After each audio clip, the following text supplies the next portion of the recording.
Bonsoir à toutes et à tous. Bienvenue pour cette 58e conférence. Je me présente, William Eland Goldsmith. Je représente ce soir le groupe SOS. Et donc je tenais à dire quelques mots pour vous accueillir. Évidemment, pour celles et ceux qui ne nous connaissent pas, vous présenter en quelques mots les Hub Conférences. Les Hub Conférences, ce sont des rencontres hebdomadaires qui ont lieu à Paris, en région, qui visent à donner à voir des innovations, qu'elles soient sociales, environnementales, économiques, citoyennes, et donner la parole à celles et ceux qui incarnent ces innovations. On a pu recevoir des ambassadeurs, des figures reconnues de leur secteur, et l'objectif c'est de faire en sorte que les solutions qu'ils défendent puissent être portées à la connaissance du plus grand nombre, et faire en sorte que chacun puisse se les approprier derrière, et qu'elles puissent irriguer le débat public et les pratiques de chacun. Les Hub Conférences ne pourraient exister sans le soutien de nos partenaires. Évidemment, un grand merci à Accenture, partenaire fidèle des Hub Conférences qui nous accueille ici ce soir, mais également le Crédit Coopératif, Suez Environnement, la Ville de Paris et Danone Communities, et également les partenaires médias qui nous accompagnent, Libération, L'Express, Up le Mag, Radio Classique. Un petit mot également pour vous dire que les Hub Conférences, c'est une galaxie, c'est un écosystème, et le dernier né de cet écosystème, c'est Hub Campus. Certains d'entre vous s'y sont sans doute déjà inscrits. C'est le réseau social des membres de la communauté Up. Ça vous permettra notamment de renseigner votre profil, de rencontrer des gens qui cherchent des compétences et peut-être de vous-même offrir des compétences pour co-construire, créer des projets. Donc n'hésitez pas à faire un tour sur le site de Hub Campus. Et enfin, les Hub Conférences sont des rencontres organisées par le groupe SOS, www.groupe-sos.org. En deux mots, en fait, nos 30 ans cette année, l'organisation groupe SOS, et on est investi sur l'ensemble des secteurs de lutte contre les exclusions. Donc si vous voulez avoir plus d'informations, n'hésitez pas à faire un tour sur notre site. Voilà, j'en dis pas plus. Je remercie Olivia qui nous fait l'amitié d'animer cette conférence ce soir sur le design thinking, sujet passionnant. Donc sans plus tarder, je vais appeler Olivia, lui passer la parole, et je vous souhaite à tous une excellente soirée. Merci à tous. Merci William, bonsoir à toutes et tous. Merci d'être là ce soir. Alors généralement une conférence, ça commence par la présentation de ses intervenants, et c'est ce que je vais faire. Mais on va un tout petit peu dérégler le cours des choses après. Alors déjà vous dire que vous avez une petite fiche normalement, soit vous êtes assis dessus, soit vous l'avez, pour noter votre ressenti tout au long de l'événement, noter vos questions, et vous allez pouvoir les dire haut et fort dans très peu de temps. Donc je vais inviter les intervenants à prendre place. 4. Alors je vais commencer par celui qui vient du plus loin. On va peut-être se battre sur les kilomètres parcourus. Maury Larivière qui nous vient de la Côte d'Azur, mais ne nous a pas apporté le soleil. Demain.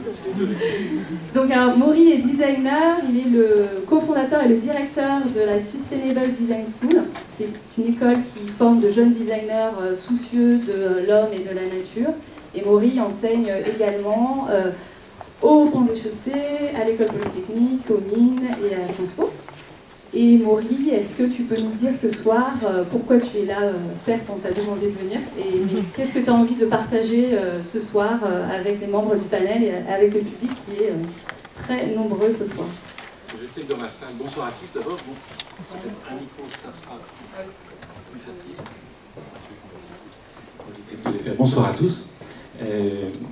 Oui, pourquoi je trouve un intérêt à vous retrouver tous ici ce soir? C'est pour parler des jeunes.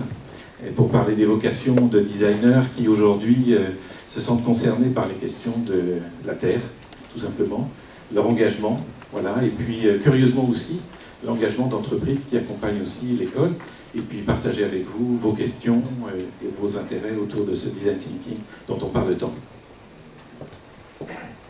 Merci Maury. J'ai demandé à chaque intervenant d'être court parce qu'après on aura le temps de développer, puis on va beaucoup vous laisser la parole. Alors maintenant je vais passer côté ouest, un autre intervenant, Olivier Rickwert, donc directeur de la plateforme régionale Designing Pays de la Loire. Donc c'est une plateforme qui promeut l'innovation par le design auprès des collectivités publiques, mais aussi auprès des entreprises, de tous les acteurs du territoire. C'est une plateforme qui est basée à Nantes, qui est un écosystème créatif reconnu au niveau international et qui vraiment tente de favoriser la voire la transdisciplinarité entre les ingénieurs, les marketeurs, les designers, les artistes, les spécialistes de sciences humaines, etc. Et donc vous entretenez des liens à la région avec IDEO depuis un certain temps. Et donc Olivier a monté le premier workshop d'initiation au design thinking en France avec les équipes IDEO, et on aura l'occasion d'en parler. On a aussi la chance, mais je vais d'abord te laisser parler. C'est-à-dire que là, je sais plus trop quoi dire. Finalement. Non, mais c'est intéressant. Je suis pas designer, je suis donc tout seul. Et donc peut-être que c'est aussi intéressant quand on parle de design thinking qui concerne, enfin qui, j'en suis persuadé, est une vision du design, mais c'est aussi intéressant d'avoir le point de vue de quelqu'un qui est extérieur à la profession. Voilà, peut-être.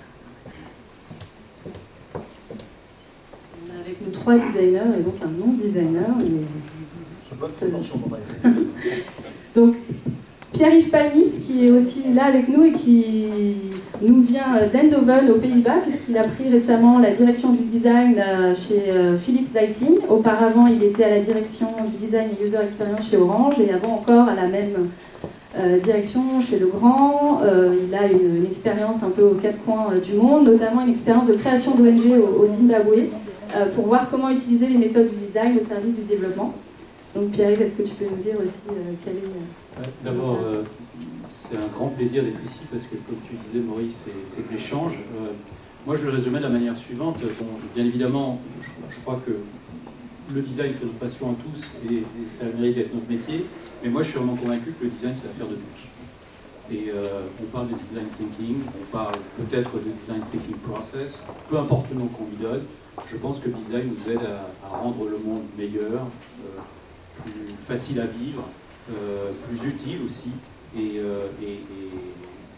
j'espère qu'on aura l'occasion d'échanger autour de ça, parce que c'est clairement plus l'échange que je recherche ce soir que la prise de parole de l'un ou l'autre d'entre vous. Voilà. Merci. Et donc nous avons aussi l'honneur d'avoir avec nous Lalao Rakotoniena, qui est à la direction du design de Fjord France, qui est un cabinet spécialisé en design de service. Et Lalao, sur son profil LinkedIn, c'est intéressant parce qu'il parle de design égale fun. Et donc je pense que ce serait intéressant ce soir que le festif soit avec nous, et puis qu'on parle aussi de fun dans les méthodes d'innovation. Et voilà, Lalao, est-ce que tu peux nous dire... Oui, totalement. On a dit court et intelligent, je m'attache à être court. Tout simplement, si je suis venu ce soir, c'est pour partager avec vous un métier qui me passionne, et comme tu l'as très justement dit, dont la vocation est de mettre entre vos mains des objets et des services que vous allez utiliser tous les jours. Et ça n'a pas de prix. Tous les matins, 6 h du mat, dans le métro, pour aller au boulot. Donc voilà, c'est ça que je suis venu partager avec vous. Merci. Alors maintenant, donc, place à vous dans la salle.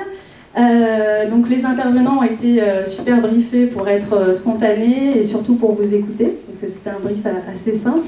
Et donc vous savez maintenant qui vous avez en face de vous. Et alors vous avez peut-être entendu parler de design un peu, beaucoup, à la folie, voire pas du tout. Et parfois plus on apprend, moins on sait. Je ne sais pas si on peut mettre cette slide que j'ai vue récemment sur voilà, une définition qui tient en toutes ces lignes sur le design thinking. Ça fait un peu peur. Donc vous retrouvez pas mal de mots-clés que vous devez entendre souvent sur l'itération, l'expérimentation, l'abduction. Personnellement, je n'ai pas encore vraiment saisi la nuance avec tout ce qui est déduction. La visualisation, le faire, le making très à la mode, le prototypage, la visualisation, la reformulation, le user-centric, l'empathie, la divergence, la convergence et j'en passe. On ne voit pas la méthode post-it par milliers, mais voilà, on en parle souvent. Alors vous, là-dedans, est-ce que ces mots vous inspirent, vous questionnent? Et par rapport aux intervenants, voilà, est-ce que vous avez envie de poser une question courte, s'il vous plaît? On va essayer aussi d'être vraiment très rapide dans la question. Une phrase pour les intervenants par rapport au design, qu'est-ce qui vous interroge? Donc restons aussi accessibles le plus possible, s'il vous plaît. Donc voilà, je vais circuler avec le micro et puis on fait une série de questions, on va en prendre 10 peut-être, et puis on y répondra.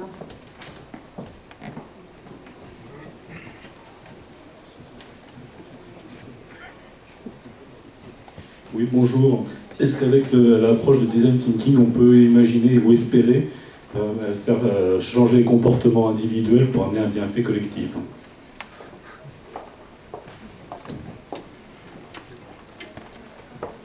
Notez bien les intervenants parce que voilà, il va y avoir plein d'autres questions. Alors le bienfait collectif, est-ce qu'il y a une autre question?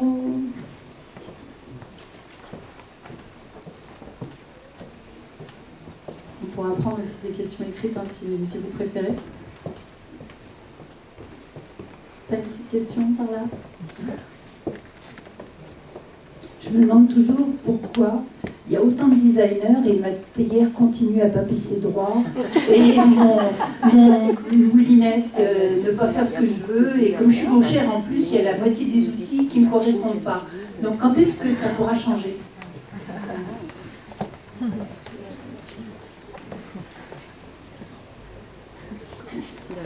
Derrière? Ouais. Bonjour, on entend souvent parler en ce moment de design thinking. Pourquoi maintenant? Est-ce que c'est une mode? Est-ce que ça répond à un besoin particulier? Est-ce que ça résout des problèmes actuels de la société? Merci.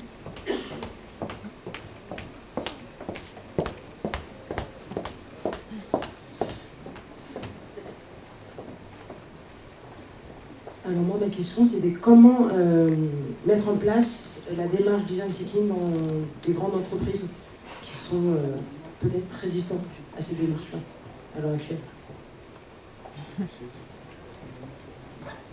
Merci. La question du comment, pourquoi et... Très simplement, qu'est-ce que c'est le design thinking pour vous, enfin, de façon simple?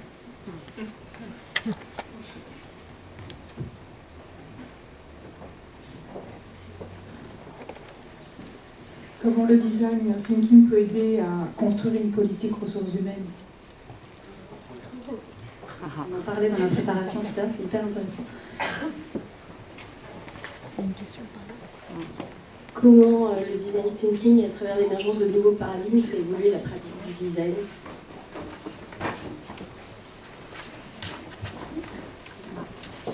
Du coup, ça fait émerger plein de questions, je sais pas. Là, on doit être à la 7e. Mais c'est bien. Par rapport à ça, est-ce que vous avez pensé aux différents morphotypes pour les différents types de design que vous mettez en place à l'heure actuelle? Morphotype? Parce qu'il y a des grands, des petits, il y a des nains. Précisez la question. Ouais. Parce que j'ai remarqué dans la société, il y a différents, on se ressemble pas tous, on est humain, mais à la base, chaque personne a sa morphologie. C'est par rapport à ça, je dis bon, parce que quand j'étais petit, je voyais les chaises, les voitures, je me trouvais toujours courbé, et par rapport à quelqu'un qui était bien assis, il avait un dos large, c'était pas conforme par rapport à sa morphotype. C'est dans ce sens-là que je me posais la question.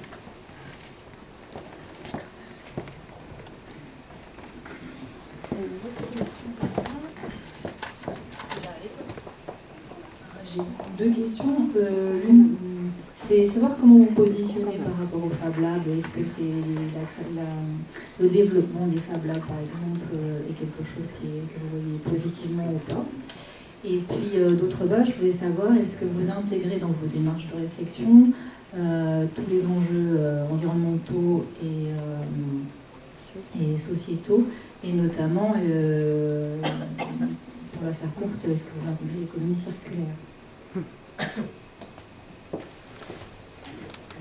Merci.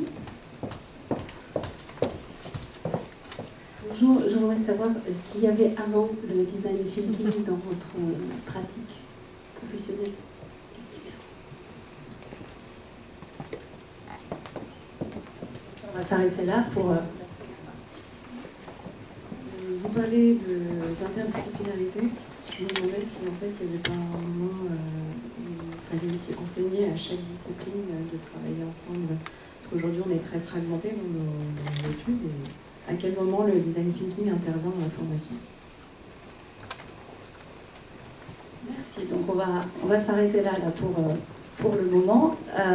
Donc je ne sais pas qui a envie de répondre en premier ces différentes questions, sachant qu'on en a autour de, évidemment, à quoi ça sert, est-ce que c'est des mots funky pour cacher la misère, est-ce que...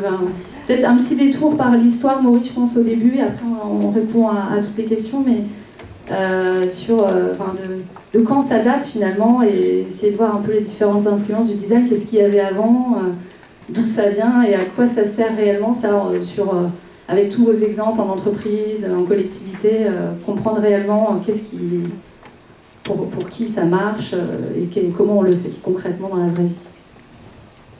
Merci Olivia, merci à tous pour toutes vos questions, certaines assez inattendues et très intéressantes parce qu'elles vont permettre nous aussi d'avancer. Une petite histoire, oui, je crois que ça répond d'ailleurs à une question de tout à l'heure. Est-ce que c'est une question de mode, le design thinking, ou est-ce que c'est quelque chose de plus sérieux que ça? Déjà, c'est intéressant de voir qu'en France, allez, en gros, on en parle depuis quoi, 5-10 ans, grand maximum. C'est quelque chose qui existe depuis 30 voire 35 ans, mes confrères professionnels le confirmeront, aux États-Unis notamment, puisque c'est né là-bas, notamment dans la Silicon Valley. On connaît de grandes entreprises qui ont et qui utilisent largement ces méthodes. Je ne citerai que celle de Apple, mais il y en a bien d'autres, bien évidemment. Et ces méthodes développées au cœur d'entreprise ont été synthétisées et reprises par une agence qui s'appelle IDEO, je pense qu'on va beaucoup en parler aussi ce soir, une agence américaine californienne qui a normé un petit peu le process, puisqu'on parlait aussi de process, et puis ça a aussi été développé dans les grandes écoles américaines, notamment la première, je crois que c'est Stanford, ensuite arrive MIT, et ensuite Harvard, pour ne citer que les 3 premières, mais maintenant dans toutes les grandes écoles à travers le monde, ça existe. Alors vous voyez, c'est intéressant, je cite non pas des écoles de design, mais des grandes écoles plutôt d'ingénieurs, bien que dans ces écoles, il y ait des facultés qui soient aussi bien l'ingénierie, le business, et maintenant des D-schools, c'est-à-dire des design schools, au même titre que les B-schools, business school ou engineering school, qui font ces démarches-là. Voilà, donc c'est ancien, et c'est peut-être en tentant de répondre à une autre question, est-ce qu'il n'y a que le design thinking? Dans les écoles de design, on enseigne des méthodes d'innovation ou des méthodes de conception, et il n'y a pas que le design thinking. Le design thinking est une des méthodes.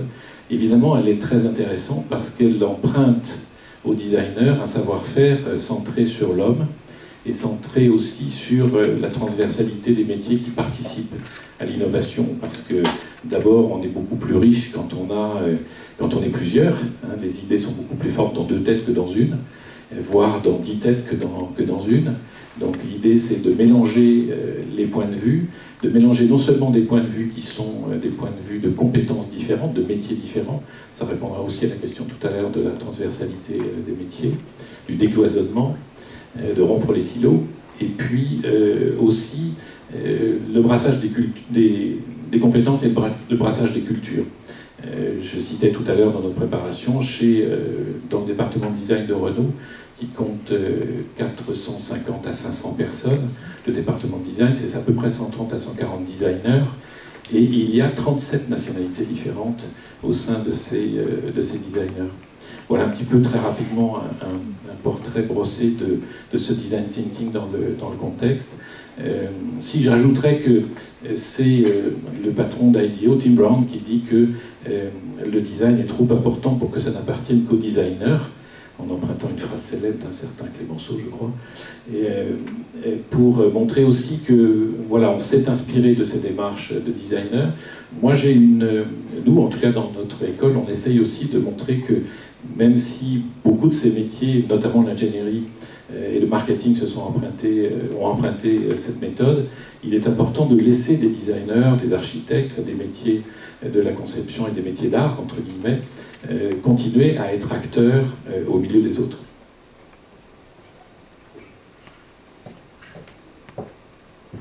Et juste si tu peux préciser aussi sur la question du dessin par rapport au design qui est un peu une spécificité, et puis tu disais qu'à l'école des ponts, autrefois on enseignait bien le dessin, qu'aujourd'hui c'est plus le cas.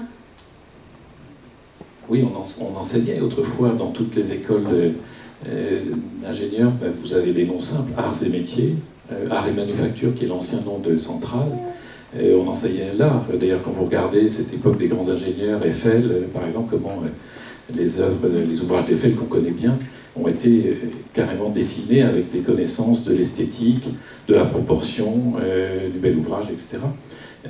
C'est vrai que ça, c'est quelque chose, malheureusement, qui s'est perdu. Et c'est vrai que c'est une défense qu'on essaye d'avoir, nous, designers, puisque notre premier langage, c'est le dessin. C'est merveilleux, puisque c'est un langage totalement universel. Vous êtes devant un Chinois qui ne parle pas le français, vous ne parlez pas le chinois, mais vous pouvez concevoir par le dessin. Donc c'est un formidable outil d'expression totalement transversal et totalement universel. Donc ça, c'est vrai que c'est important, ça redonne aussi cette dimension-là à ce métier, et c'est une caractéristique du designer. Comment, à partir des mots, quand on énonce des concepts, à la suite de brainstorming, comment est-ce qu'à la suite de ces mots, le designer, voire l'architecte, voire le styliste de mode, sur des mots peuvent mettre des dessins. C'est-à-dire finalement donner naissance à la forme qui est ce qui va nous accompagner au quotidien. Alors je parle évidemment du dessin sur la question de l'esthétique, qui est une des roues du carrosse du designer, parce que malheureusement c'est celle qu'on voit le plus. Vous entendez souvent les gens vous dire le design, qu'est-ce que c'est? Ben, j'ai un beau canapé design. Les gens pensent que c'est simplement un adjectif témoignant de l'esthétique ou de la modernité du designer qui a dessiné cet objet. Mais voilà, c'est vraiment la partie visible de l'iceberg. Le design, c'est évidemment toute une partie cachée qui est cette réflexion sur l'humain au centre, c'est-à-dire comment, et tu le disais très bien Pierre-Yves, je dis souvent cette définition-là, le design, c'est aider les gens à mieux vivre, tout simplement. Non, moi je voulais peut-être revenir aussi sur... Il y a une question qui résume un peu les inquiétudes ou les questionnements qu'on a autour du design thinking. Quand on disait, bon, mais d'accord, avant le design thinking, qu'est-ce qu'il y avait? Est-ce qu'il y avait effectivement quelque chose? Tu y as répondu, je pense. Moi, je n'ai jamais utilisé dans mon travail au quotidien et dans les grandes entreprises dans lesquelles je travaille le mot design thinking. Je ne parle que de design. Je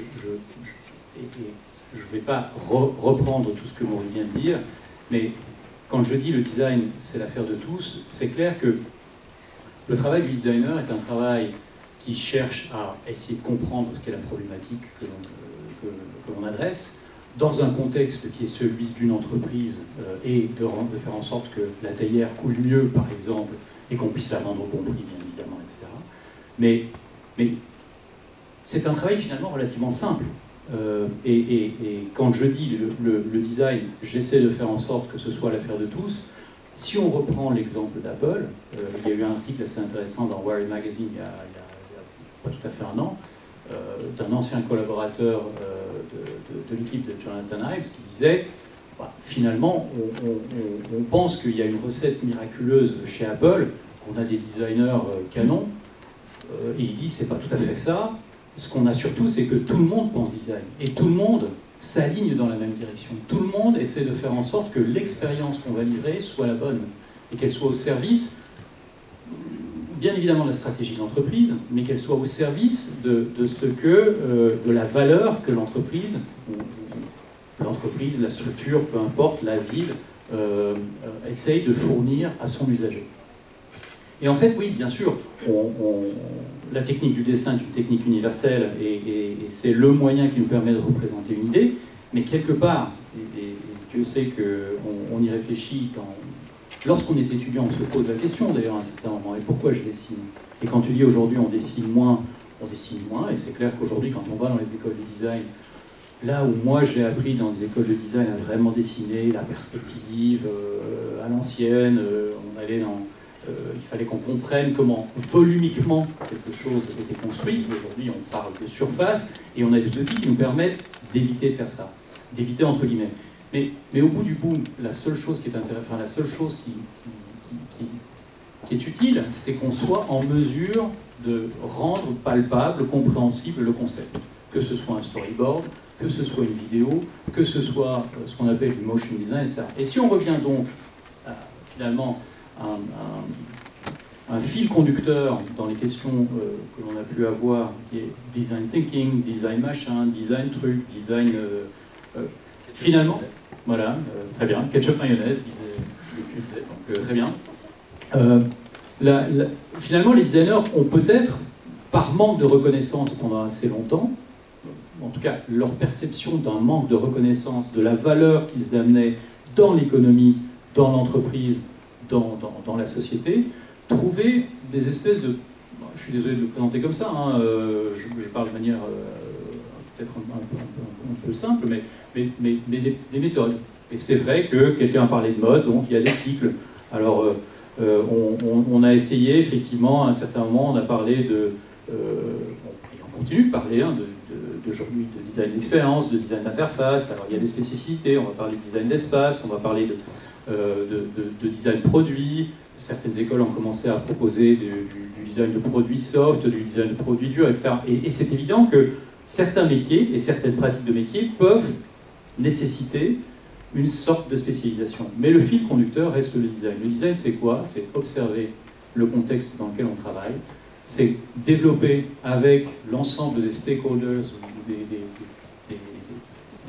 parties prenantes une stratégie commune.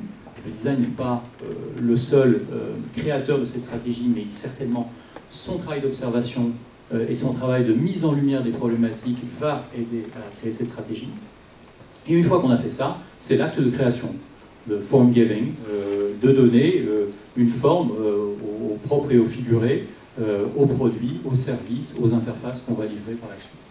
Et donc je reviens sur ce que je disais il y a quelques instants, design thinking ou design autre chose, peu importe, c'est cette démarche-là qui est importante. Et ce que je pense que le design peut amener par le biais de quelque chose qui ressemblerait à du design thinking, c'est quelque part de déverrouiller cette proposition de valeur dans l'entreprise. Je me permets de poser des questions impertinentes peut-être, iconoclastes à certains moments, de me poser la question de savoir si il vaut même, ça vaut le coup, pour reprendre, tu le dis dans une de tes interventions, Olivia, et moi je reprends cette déclaration assez souvent, ne demandez pas à un designer de vous faire un pont, mais de trouver le meilleur moyen de traverser la rivière. Mais on peut aller plus loin. Pourquoi traverser la rivière? Et donc, voilà à quoi sert un designer. Et alors, est-ce qu'on peut illustrer concrètement dans une expérience? On parlait tout à l'heure de bienfaits collectifs. Olivier, dans ton expérience avec les services publics, je vais te passer le micro. Comment tu observes la pratique du design thinking, ou du design, ou comme on veut l'appeler, qu'est-ce que ça produit comme résultat? Comment ça se passe concrètement pour essayer d'avoir vraiment du vécu? Alors, d'abord, il y a une première phase qui est d'habituer l'organisation justement à penser design. Et ça a été, c'est souvent ce qui est compliqué finalement, c'est d'arriver à faire en sorte que dans des structures, notamment les structures publiques, sont souvent extrêmement hiérarchisées, avec des gens, des catégories qui sont liées aux différents concours qui sont dépassés, etc. Et quand on est A, on est vachement plus fort que B, et A plus encore plus que A, tout ça. Et on commence par être obligé d'acculturer les gens. Et c'est là où le design thinking est utile. Parce que, en même temps que des tips, en même temps que des trucs, des méthodes, il amène ce que Heidi appelle un mindset, mais une façon de penser. Et c'est là où on est dans une culture différente. Et au début, dans les différentes collectivités que j'ai pu voir travailler comme ça, on commence sur des choses assez annexes, et puis on finit au fur et à mesure à gagner une communauté qui permet d'avancer. Par exemple, dans la collectivité dont je dépends, Saint-Jean des Pays de la Loire, au début on faisait des choses très... on partait sur des trucs, on a travaillé sur la prospective, sur comment on fait un débat public avec du design, c'était intéressant par ailleurs, et on a fini par travailler sur comment on fait pour les aides aux entreprises, donc vraiment le cœur du réacteur dans un conseil régional, et effectivement on a pu dépasser, en questionnant, on a pu dépasser le grand, il y a une espèce de Graal qui était le guichet unique. On pense toujours qu'il faut faire des guichets uniques pour les... Et en fait, on a repensé ça à travers le design thinking, par des observations, par des enquêtes de terrain, en mettant des chefs d'entreprise devant nos différents services Internet où ils n'y arrivaient pas, c'est normal. Et avec tout ça, on a réussi à repenser un vrai service qui marche maintenant et qui est opérationnel et qui surtout est passé par l'idée d'utiliser tous les acteurs du développement économique qui, eux, savaient se servir pour pouvoir faire en sorte qu'il y ait une entrée unique. Qui que ce soit qu'on aille voir, on a la même réponse, quel que soit que ce soit un responsable économique dans une filière ou d'une chambre de commerce, etc. Et ça, c'est parce qu'il y a eu une étude qui a été née de l'inspiration, des questionnements sur le fond, et qu'on a prototypé, qu'on a mis 1 an et demi à le faire, mais maintenant on a un service qui ressemble un peu à quelque chose. Et ça, c'est vraiment concrètement quelque chose qui était inimaginable avant, parce que normalement, c'est des réunions où on se met tous autour d'une table et on décide de faire un guichet unique. Voilà. Ouais, j'ai aussi un exemple concret en tête, mais je vais l'introduire sous forme de question. Pourquoi laisser des objets qui sont dans votre sphère intime, ou très très proches de vous, pourquoi laisser ces objets? Pourquoi ce sont des affaires de spécialistes? Pourquoi laisser la main aux spécialistes pour définir ces objets qui vont entrer dans votre quotidien, dans votre plus grande intimité? Pourquoi faire ça? C'est la question que je vous pose. On a des glaces Santin dans cette salle, parce qu'il y a des appariteurs qui ont le micro et ils règlent le son à l'intérieur. On a les mêmes installations, on est juste en face des arts et métiers, c'est un peu déporté par rapport au siège d'Accenture. Et l'élément catalyseur où on fait shifter l'état d'esprit de nos clients qui ne pensent pas du tout bien fait pour l'utilisateur, enfin ils pensent bien fait pour l'utilisateur final, dans le sens, est-ce que c'est quelque chose qu'on va pouvoir monétiser, valoriser, vendre très cher? Donc nous ce qu'on leur fait faire, c'est que leurs idées, on les prend, on n'est pas là pour avoir des idées, encore une fois, on est une sorte de facilitation du bienfait. Vraiment, c'est très important. On prend leurs idées, avidement, on passe du temps avec eux, on prend leurs idées, ce qu'on fait, c'est qu'on le matérialise. Et une fois qu'on l'a matérialisé, on met entre les mains des utilisateurs auxquels ils s'attendaient à s'adresser. Et on les met derrière la glace Santin. Et là, ils réalisent. En tant que spécialiste, ça fait 17 ans qu'ils font des clés à molette. A priori, en réalité, il y a un problème avec les clés à molette. Et c'est important quand ils réalisent ça, parce que ça nous permet de ne pas avoir d'étapes d'évangélisation, de propagande, de grandes conférences pour en parler. En une seconde, le client réalise qu'en fait, ça fait 17 ans qu'il fait la même chose, et avec les mêmes méthodes, on fait toujours les mêmes projets. Et donc, c'est à ce moment-là qu'on gagne un peu de crédit et qu'on arrive un peu à infléchir la balance et à leur dire peut-être on va faire autrement la prochaine fois. Et petit à petit, ça démarre par la clé à molette. Et puis en ce moment, on est en train de réfléchir avec la ville de Paris pour les services pour les Parisiens. Ça vous concerne. Quand je vous disais, le matin, je me lève avec la banane parce que je sais que ce que je vais faire va peut-être produire du bienfait pour quelqu'un quelque part dans Paris. Là, il y a des millions d'usagers et je suis très content de faire ce métier. Il y a une question là à soulever.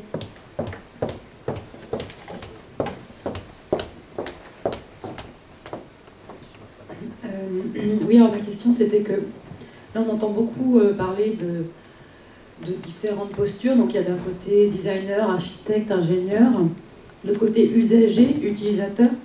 Et ma question c'est de savoir, à l'ère numérique, effectivement il y a on va dire un intérêt particulier pour le design ou le thinking design, puisque ça permet quand même une visualisation de la donnée, une configuration, matérialisation de la donnée qui permet d'avoir une relation presque de l'ordre de la communication et pas simplement je suis en face d'une information, j'ai aucun rapport de relation à cette information, donc il y a quelque part une séparation. Mais de l'autre côté, en tant que personne civile, non designeuse en tant que métier, je me pose la question du design en tant que droit, ouverture d'espace de droit culturel, de personnes. C'est-à-dire, comment est-ce que c'est aussi l'accès à pouvoir formuler ma propre pensée, ma propre relation à la pensée. Vous disiez aussi la question du développement durable, de comment tout à coup je pense à un cycle, et je ne suis pas exclue de ce cycle, de comment je formule mon identité. Ma question, c'est de dire où est la frontière entre quelque chose qui serait du soft power, où on pense à ma place, ce que c'est que la valeur d'un objet, et où on travaille, ce que vous disiez, une interaction avec de multiples acteurs, qui est un travail passionnant, difficile, mais où on réalise un droit d'une personne à être en relation avec sa propre matière, sa propre pensée, celle des autres, et qui demande beaucoup de temps, mais qui est peut-être autre chose. Enfin, ça réalise quelque chose peut-être d'autre. C'est la question de la co-création, de la véritable co-création. Lalo, tu veux dire un mot et puis, ouais. Oui, je vais démarrer sur la matérialisation et puis je vais passer le micro. Il y a déjà, si je prends le métier tel qu'on le fait et aujourd'hui et tel qu'il se conçoit, c'est un métier d'écrivain public. Quelqu'un a quelque chose à dire et on va le matérialiser. On peut le matérialiser parce que, comme Maury l'a dit au départ, il y a quelque chose qu'on enseigne encore, heureusement, un petit peu dans les écoles de design, c'est les outils de représentation. C'est pas tous les outils de représentation, mais ça fait quand même un grand chemin. C'est qu'au lieu de débattre d'idées et de définitions de mots, nous on fait un dessin ou une maquette, et quand les gens critiquent, ça rend la critique activable. Il n'y a rien de pire qu'une critique sur un problème de définition, ou un problème de mésentente sur les mots, ou un problème de discours. Une fois que les éléments sont matérialisés, d'un seul coup, la critique devient vraiment, à ce moment-là, constructive. Voilà, c'était tout ce que j'avais à dire. Donc, je dirais la limite, elle est là. C'est ce travail de catalyseur et de matérialisateur dans un premier temps, et pas de prescripteur.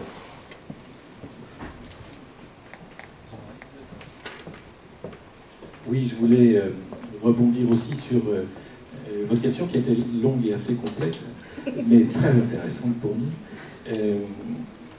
Je me souviens avoir lu quand j'étais étudiant, fin des années 70, oui, donc je suis vieux, un livre d'un certain Victor Papanek, que tous les étudiants en design doivent lire s'ils n'ont pas lu, parmi bien d'autres, mais ce monsieur parlait déjà à l'époque du design pour tous.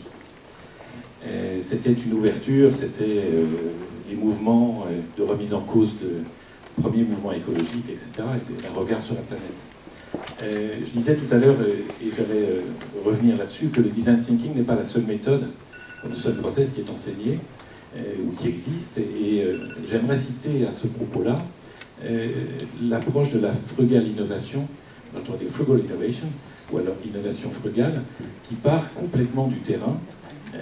Si ça vous intéresse, lisez les très très bons livres de Navi Raju, un grand spécialiste français d'origine indienne, qui a travaillé beaucoup, notamment en Inde, pour regarder comment les gens, comme vous et moi, au quotidien, réinventent leur vie de tous les jours. Et ça, c'est une démarche qui est très intéressante. Et aujourd'hui, on ne devrait plus dire le design pour tous, mais le design avec tous. Et ça, je crois que c'est une chose qui a été dit aussi tout à l'heure par Pierre-Yves. C'est très important de faire participer et que, finalement, nous ne soyons que des metteurs en scène des idées que les gens ont au quotidien. Alors justement, est-ce qu'on peut illustrer le design par et pour tous, avec une expérience, par exemple, chez Orange ou chez Philips ou... Peut-être, ce que j'allais proposer à Olivier avant, c'était une sorte de transition sur la question sur les Fab Labs, puisqu'elle a été posée tout à l'heure. Et en fait, bon, je ne sais plus comment la question a été posée, c'est si c'était une bonne chose ou pas une bonne chose, ou comment nous voyons, nous, praticiens, designers, les Fab Labs, ou l'émergence des Fab Labs d'un bon œil ou d'un mauvais œil. Bien évidemment, enfin, je ne vais pas consulter mes collègues, mais bien évidemment d'un bon œil. Enfin, je pense qu'aujourd'hui, ce qui est intéressant dans le Fab Lab, c'est justement la possibilité qui est donnée à une grande majorité de gens de se poser des questions et d'amener ses propres réponses. C'est ni plus ni moins que ça, tout en aidant, et on va se retrouver à répéter un peu ce qu'on a déjà dit, mais tout en favorisant de la co-création entre créateur qui devient lui-même, qui est usager, créateur usager, mais entre différents créateurs usagers avec différents besoins, différentes aspirations et différentes hypothèses, différents paradigmes, etc. Alors une expérience de co-création, mais moi je reviendrai en fait plus sur ce qui a été une révélation pour moi. Bon, moi j'ai fait des études de design et puis peu de temps après avoir fait mes études de design, je suis parti au Zimbabwe. Je n'ai pas choisi, ça a été un hasard et ça prendrait très longtemps à vous expliquer pourquoi je suis arrivé là-bas. Je ne sais même pas où c'était sur une carte, pour être tout à fait franc. Et j'ai monté une ONG qui s'appelle encore aujourd'hui Design Cooperation. Déjà, Design Coopération, il fallait que ça marche à la fois en français et en anglais, parce que le Zimbabwe est un pays anglophone. Et pourquoi Design Cooperation? Parce que justement, déjà, c'était de la coopération avec un jeu de mots bien sûr sur le terme coopération, donc volontariat, coopération, peut-être effectivement, mais ce qui était vraiment très important pour les deux créateurs de cette ONG, deux anciens élèves de médecine, donc Ludovic Régnier et moi-même, c'était de travailler avec ce qu'on appelait de manière un peu abusive des artisans dans les milieux périurbains des villes, des grandes villes d'Afrique australe. Pourquoi je dis on appelait ces gens des artisans de manière abusive? Parce que c'est pas des artisans, et c'est pas du tout péjoratif ce que je dis là, c'était pour la plupart des hommes. On est dans une société où c'était essentiellement les hommes qui arrivaient en ville, qui cherchaient un moyen de travail, enfin un moyen de mettre de l'argent et de mettre mettre quelque chose à manger sur l'assiette à la fin de la journée, et qui, dans une économie dite informelle, informelle ça veut dire quoi? C'est qu'on ne paye pas de taxes, on est en dehors d'un système où l'État peut effectivement prélever des taxes, finit par créer des objets, des artifacts, pour pouvoir les revendre, avec l'espoir de les revendre. Mais avec aucune notion, mais vraiment de manière tout à fait sincère, aucune notion de ce qu'est l'économie de marché qui va supporter ça. Et en fait, ça passe souvent par... j'ai vu quelqu'un qui créait une chaise, enfin qui faisait une chaise, et avec un peu de bol, je vais la répliquer, parce que je ne sais pas faire autrement. Et puis en la répliquant, peut-être que je vais arriver à la vendre, et d'ici la fin de la journée, je pourrais aller m'acheter à manger. Et en fait, le travail du design, quand je parle de co-création, donc c'est l'exemple que je voulais un peu partager avec vous, mais le designer, nous designers occidentaux, venant, je dirais, à petits pas et de manière très humble dans ce contexte-là, notre travail était un travail d'observation et d'essayer de comprendre pourquoi les gens faisaient les choses de la manière dont ils les faisaient. Et en fait, on s'est rendu compte qu'il n'y avait pas forcément de logique. C'était plus, alors quand tu parles justement de Jugad ou quand tu parles de frugalité, c'est une forme de frugalité, mais c'est une forme de frugalité poussée, c'est-à-dire ou forcée. J'ai peu de moyens, je peux acheter 3 clous, je peux acheter un bout de colle, je peux trouver 3 bouts de bois, je vais essayer de faire quelque chose avec ça. Et en fait, on a parlé de moyens de représentation aussi, tout à l'heure, c'est toi qui en parlais, on s'est rendu compte aussi que c'était pas facile d'échanger avec des artisans. Comment est-ce qu'on allait, sans leur imposer un modèle, tout en essayant de leur faire prendre eux-mêmes une autonomie et de développer leur propre créativité, arriver à développer des produits qui ont été, pour la petite histoire, essentiellement du mobilier, qui aient du sens dans le contexte dans lequel ils travaillaient. Et en fait, on s'est rendu compte que c'était par le travail ensemble. C'est aussi bête que ça. C'est-à-dire que pour pouvoir démythifier un process, pour pouvoir rendre crédible l'idée un peu folle qu'un micro-entrepreneur, appelons-le, arrive à sortir un produit et le vendre à la fin de la journée et l'amener avec soi, ce que tu évoquais tout à l'heure avec la glace Santin et avec nos collègues qui ont un peu l'habitude de reprendre les recettes qu'ils ont toujours vues, et c'est vrai que lorsque l'on est confronté à un inconnu ou une inconnue, on a du mal à se remettre en cause. Et donc c'est par le biais simplement de la création ensemble, en essayant de trouver les bons moyens, les moyens d'expression qui permettent à chacun d'avoir son autonomie de prise de parole, d'idées, d'idéation, à chacun de trouver son mode expressif. Et ça passe beaucoup, et ça a été, je m'arrêterai là, mais ça a été vraiment une vraie révélation pour nous. Finalement, on s'est rendu compte qu'on racontait des histoires. On ne faisait que ça. Et les histoires pouvaient être très simples. C'est, tiens, et finalement, t'as vu, il y a un truc... il y a un collègue qui a sorti, qui a fait un joint comme ça. Je l'ai vu sur un autre type de produit. Est-ce que tu ne crois pas que ça pourrait avoir du sens? Ou quand on parlait de produits qui étaient tous identiques, de dire, tiens les gars, si vous allez acheter une chemise demain dans un magasin, et vous voyez 2 magasins, et un magasin où toutes les chemises sont les mêmes, la même couleur, la même coupe, et de l'autre côté, il y a 3 modèles différents, tu vas acheter où? Tu vas acheter dans l'endroit où il y a plus de choix. Ça paraît simple, même un peu débilisant, je dirais. Mais finalement, il a fallu qu'on trouve, par le biais de ces histoires, à donner à chacun des artisans avec lesquels nous travaillons le pouvoir de croire qu'ils étaient en mesure eux-mêmes de créer quelque chose. Et ça revient à ce que vous disiez tout à l'heure, c'est finalement le design sert aussi à ça, à mon avis. Et quand on met ça, quand on projette ça à une entreprise dans nos sociétés dites évoluées ou non plus en développement, eh ben, le designer finalement fait ce travail là aussi de mise en lumière, d'histoire qui permettent, j'espère, de mieux appréhender un problème et de trouver des solutions qui font sens. Maury, à l'école, comment vous justement formez les étudiants pour être dans cette dimension de co-création, d'empowerment? Comment concrètement vous leur donnez des repères? Quelles méthodes? Comment on fait pour être dans cette posture-là? Parce qu'au-delà des méthodes, voilà, il y a ce que disait Olivier, un mindset, et du coup, voilà, c'est pas rien d'avoir cet état d'esprit. Comment on transmet ça? Alors, d'abord, il faut vous dire que l'école qu'on a créée il y a 2 ans, avec Patrick Lequément, qui est un grand designer de l'industrie automobile, ancien, puisqu'il est à la retraite, et puis Marc Van Petegem, qui est un architecte naval connu pour ceux qui font de la voile ou de la course à voile, on a focalisé l'école sur Sustainable Design. C'est un pléonasme total. Et quand vous faites du design, si vous ne faites pas du design sustainable, vous ne faites pas du vrai design. Aujourd'hui, dans le monde que nous connaissons aujourd'hui, avec les grands problèmes du monde, les grands problèmes d'énergie, les grands problèmes d'eau, les grands problèmes de matières premières, les grands problèmes économiques, les grands problèmes de mutation, différences à travers les grands pays, les pays en développement qui deviennent plus gros que les pays développés, etc.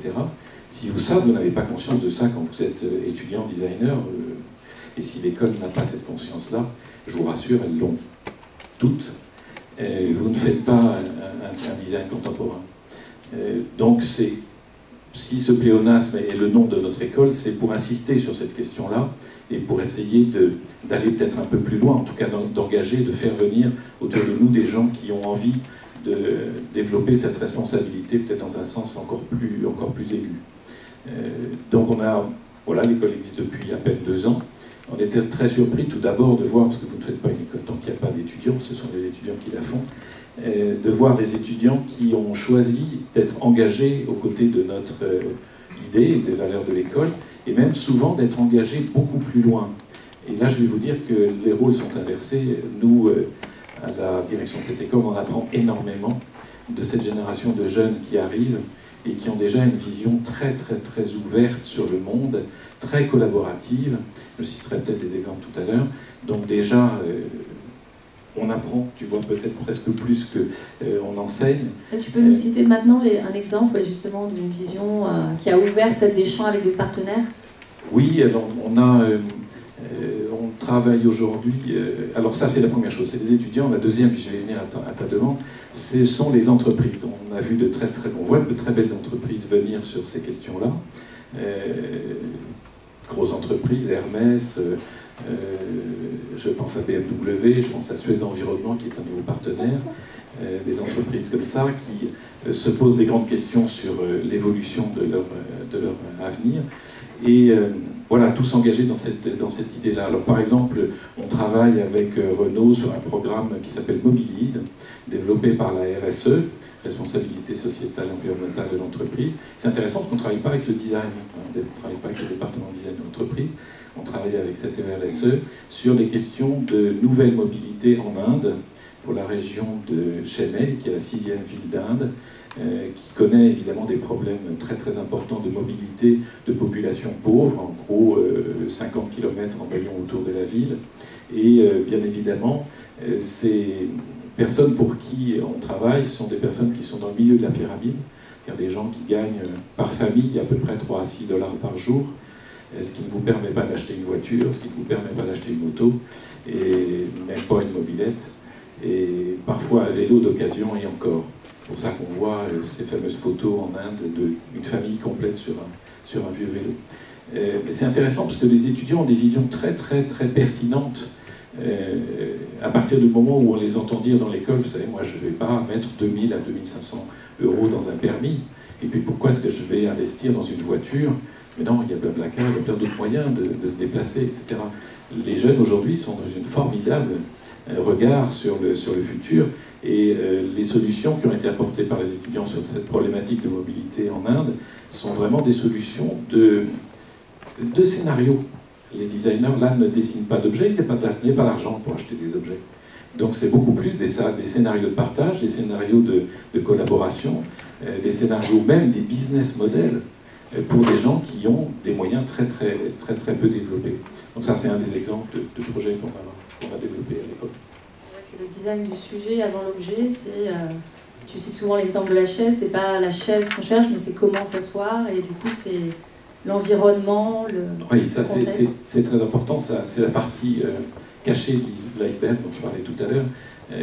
C'est clair que comme le pont que tu évoquais tout à l'heure, si on demande à un designer de dessiner une chaise, il va la dessiner très bien, il va vous faire une très belle chaise, mais si vous lui demandez comment on va s'asseoir, eh bien d'un seul coup vous ouvrez les portes. Et le design est intéressant à partir du moment où il parle des scénarios d'usage.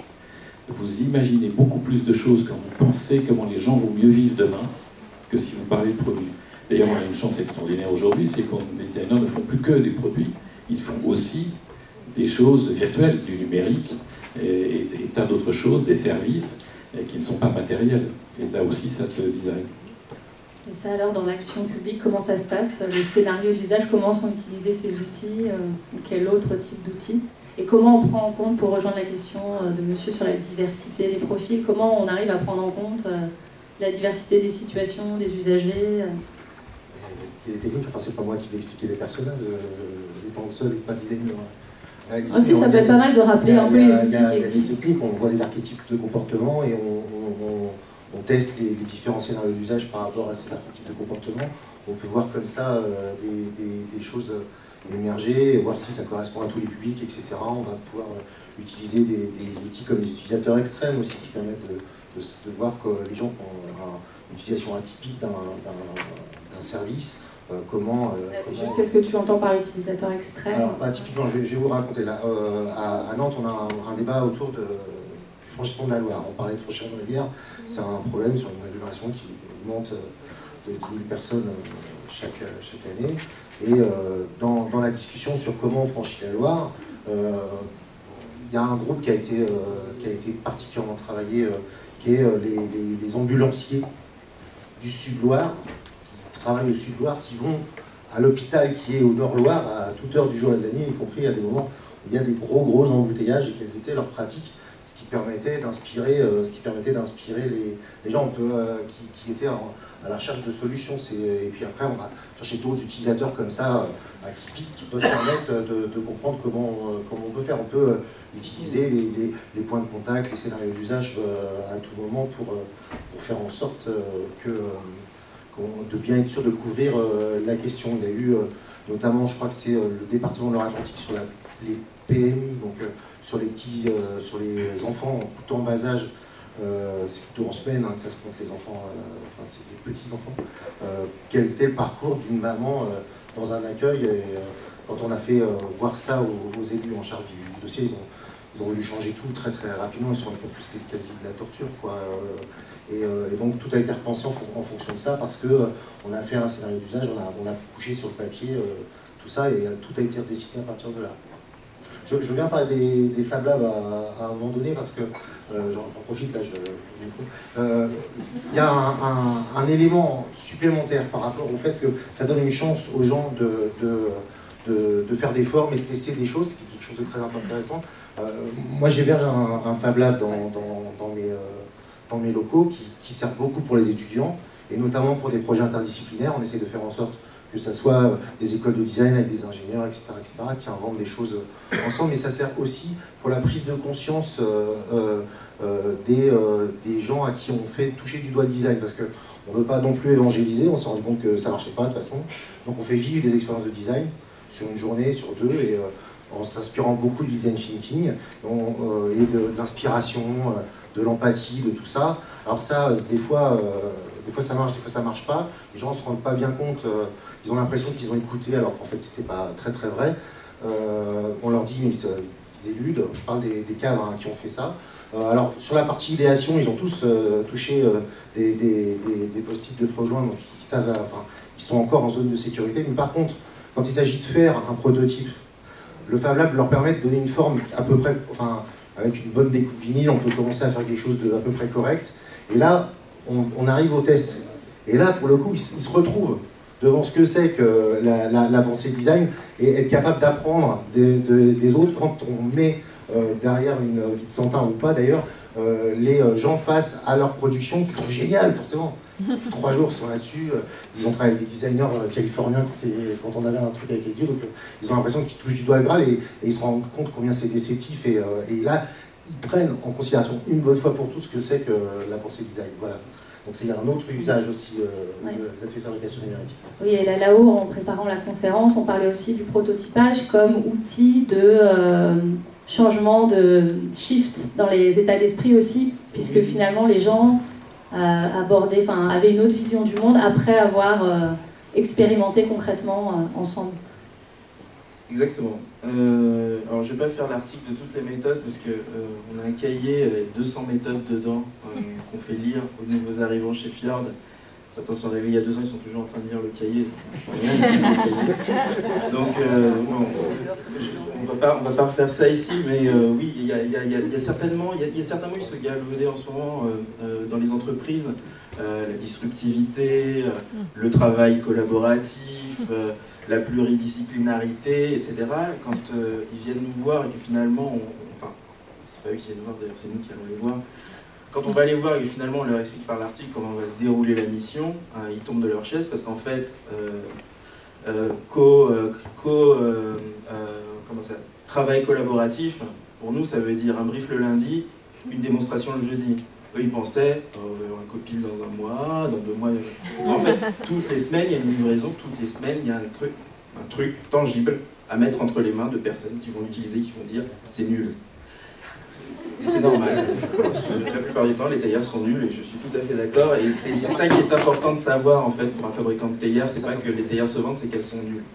Et le postulat de départ, il est là.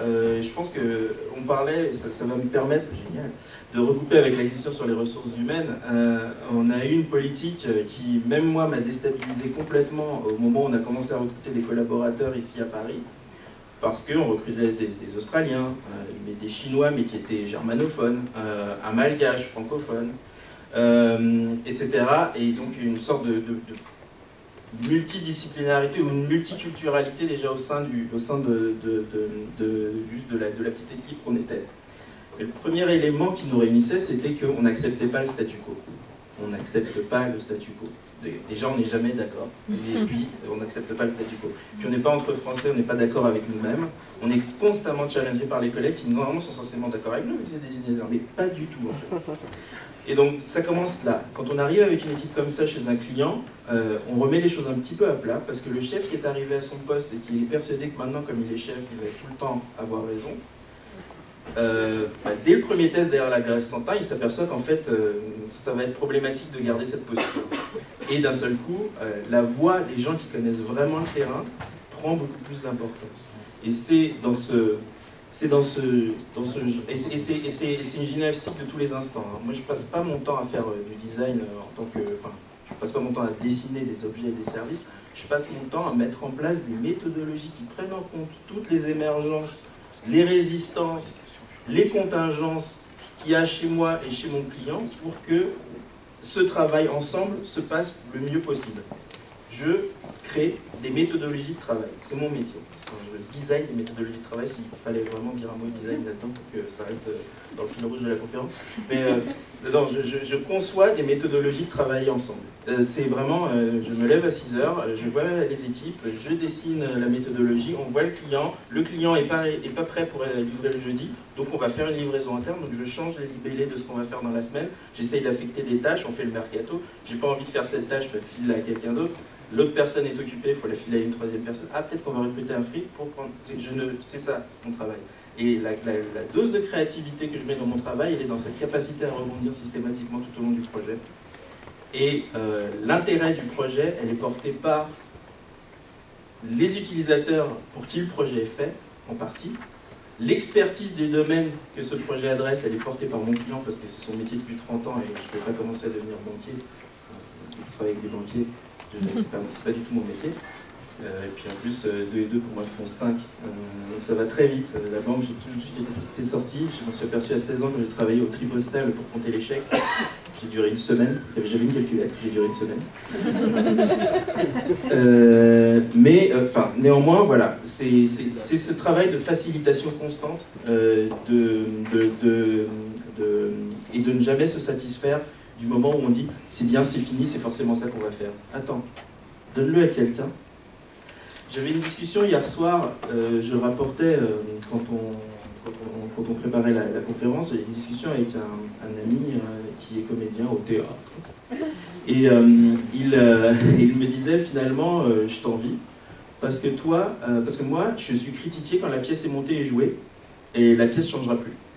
Si j'avais été critiqué au moment de l'écriture et de la mise en scène, peut-être que j'en serais arrivé à un point où j'aurais peut-être touché un plus large public, ou créé une différence dans le métier. Mais moi je suis critiqué, ma pièce est descendue en flammes, mais je ne peux plus rien changer, elle est écrite, elle est jouée, et la troupe est en train de... et la prise par cœur. C'est difficile maintenant de faire marche arrière. Et donc dans ce travail de systématiquement prototyper, systématiquement produire, et on sait qu'on se trompe, et je pense que c'est ça qui est très important à apprendre aux gens aussi. Quand on travaille dans cette société, on est tous passés par l'éducation nationale, et on est noté on nous note surtout sur les mauvaises réponses, et on ne nous indique pas quelles sont les bonnes. Il faut réinsuffler dans l'esprit des gens le droit de se tromper. Vous avez le droit d'avoir tort, et c'est vachement mieux d'avoir tort parce que vous apprenez quelque chose. Et c'est ça qu'on essaye d'insuffler dans les projets, et on livre toutes les semaines, ça c'est le premier élément. On suit comme des gendarmes ou la DST, on piste les utilisateurs, on va les centres commerciaux, on marche derrière eux, on ne dit rien. On les filme. On demande leur accord pour qu'on puisse les diffuser, mais ils ne le savent pas. Au moment où on les filme, ils sont filmés, après on va les voir. Et toutes ces méthodologies qui ne sont pas forcément écrites dans le dur. Moi j'ai une anecdote à ce propos, par exemple, pour recueillir l'expérience utilisateur. Je travaillais pour la Régie des Transports de Lens. Je ne sais plus si ça s'appelle la Régie des Transports de Lens. Enfin, c'était à Lens, c'était les transports en commun. Et on leur disait, la question qu'ils posaient très simplement, c'était de dire leur système de billettique est complètement cassé, personne n'en veut, les vendeurs de tickets n'en veulent, enfin les agents ambitieux n'en veulent pas, ça ne sert à rien, il faut absolument le repenser. On a regardé le truc, mais il était moche, hein, c'était un Minitel, mais ça vendait des tickets, c'était fait pour vendre des tickets. On s'est dit peut-être que le problème n'est pas là, mais on ne va pas leur dire tout de suite. On leur a dit, peut-être qu'il faudrait observer comment se passe une vente de tickets au guichet et juste se poser la question, est-ce que l'appareil fait son job dans le cadre de cette vente de tickets ou l'appareil ne fait pas son job? Réponse péremptoire, on est là pour éduquer les gens à utiliser nos appareils, on n'est pas là pour que les gens soient contents d'acheter des tickets. Okay. Stratégie de contournement, quand j'ai dit, là c'est le moment d'être créatif et de rebondir. Une façon d'être créatif et de rebondir, c'est d'envoyer un joli CV à la Régie des Transports de Lens en disant je postule pour un stage de guichetier. J'ai envoyé mon CV avec des petites lettres, j'ai fait une super lettre. Donc là aussi, créativité, voilà. Et j'ai été pris en stage pendant 3 semaines, formé à vendre des tickets. Et là, je me suis aperçu qu'il y avait plein de choses qui n'étaient pas possibles à travers cette machine, mais que personne n'avait dit jamais en déclaratif. Par exemple, à la Régie des Transports à Lens, les gens connaissent tous les gens qui viennent chercher des abonnements par leur prénom.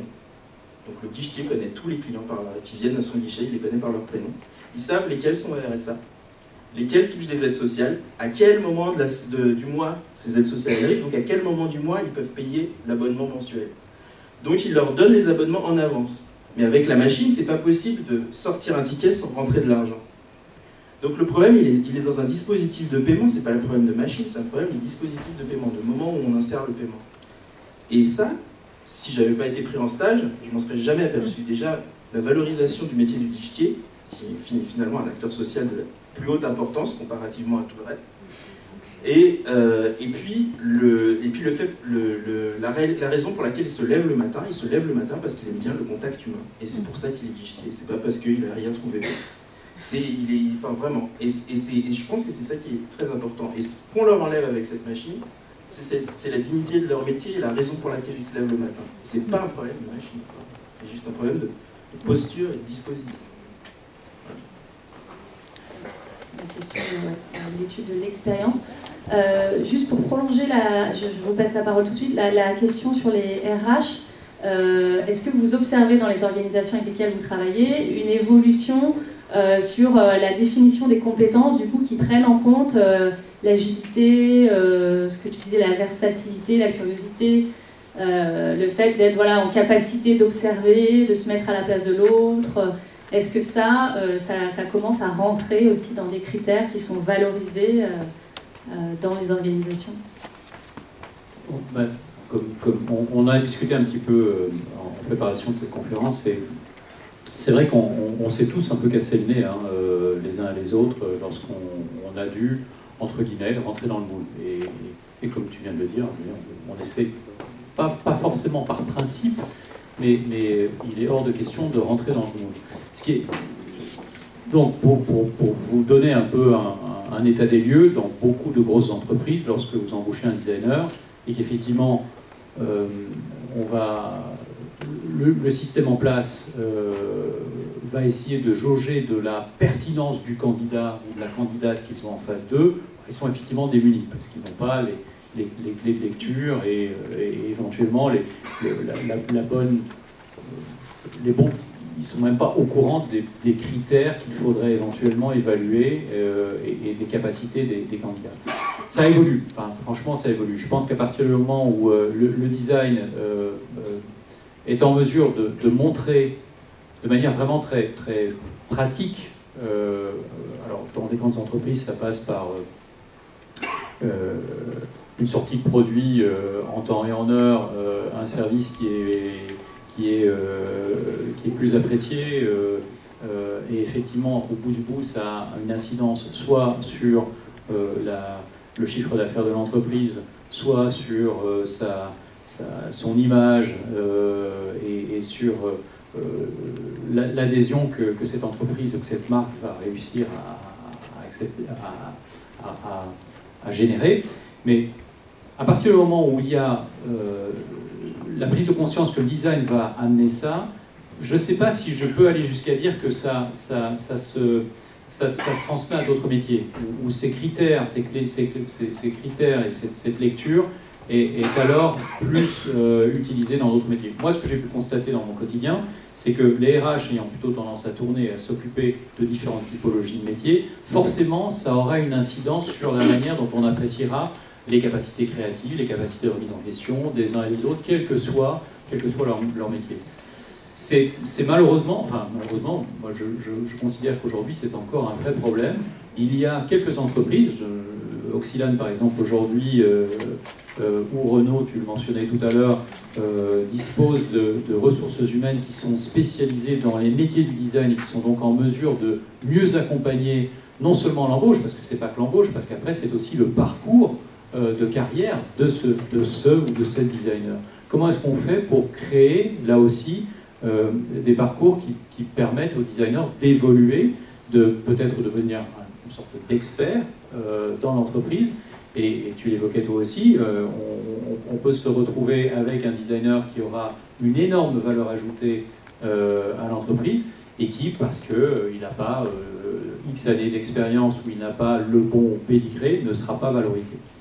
Je ne sais pas si je réponds à la question qui a été posée tout à l'heure sur la RH, donc si la personne s'en rappelle, qu'elle nous corrige. Je ne suis pas persuadé aujourd'hui que le design est devenu un fil conducteur d'une évaluation ou d'une valorisation, plutôt d'ailleurs, d'un parcours et d'une filière par le design. Je ne crois pas. Juste un petit point, après on passe aux autres questions. Ouais. Un tout petit point, c'est juste dans les entreprises qui ont fait le parcours qu'on a fait avec IDEO, il y a eu derrière, je ne sais pas si ça a du sens, mais c'est arrivé sur plusieurs d'entre elles, il y a eu une envie d'aplatir l'organigramme. Et une recherche, une réflexion autour de l'entreprise libérée, etc., qui s'est montée, une envie de dire il faut diminuer les strates, quoi, parce qu'en fait, pour faire du co-design, c'est compliqué. Voilà. Vous avez vu l'exemple avec qui, par exemple, qui a pu faire ça? C'est une réflexion qui, par exemple, est dite dans un groupe de logistique, c'est une logistique qui est sur le port de Nantes et de Saint-Nazaire, qui est un groupe énorme. Il y a, province, 3000 collaborateurs.